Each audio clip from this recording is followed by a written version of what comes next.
In digital Marathi, जनतेच्या हक्काचं व्यासपीठ। पुण्यात ऑनलाईन फ्रॉड करणाऱ्या नायजेरियन आरोपीला उल्हासनगर क्राईम ब्रांचच्या पथकाने एका चोरीच्या गुन्ह्यात पुण्यामधून अटक केली आहे।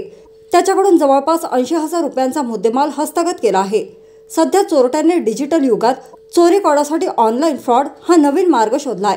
अलेक्झांडर विलियम्स इफान्सी असे अटक करण्यात आलेल्या नायजेरियन आरोपीचे नाव आहे। अलेक्झांडर हा पुण्याच्या वडाचीवाडी या ठिकाणी राहणार आहे। 30 ऑक्टोबर 2023 रोजी सकाळच्या सुमारास फिर्यादी सुरेश गौडा यांच्या मोबाईलवर एक अज्ञात मोबाईल क्रमांकावरून फोन आला। त्यांनी गौडा यांना इंग्लिशमध्ये सांगितले की मी डेंग डॅनियल बोलतोय। तुम्ही व्यावसायिक कर्जाकरिता बँकेत चौकशी करत होते, त्यामुळे मी तुम्हाला फोन केलाय। मी कर्ज देतो, परंतु तुम्हाला कस्टम ड्युटीसाठी रक्कम भरावी लागेल असे सांगून त्यानंतर इन्कम टॅक्सकरिता रक्कम भरावी लागेल असे सांगून गौडा यांची एकूण 3,03,699 रुपयांची ऑनलाईन फसवणूक केली।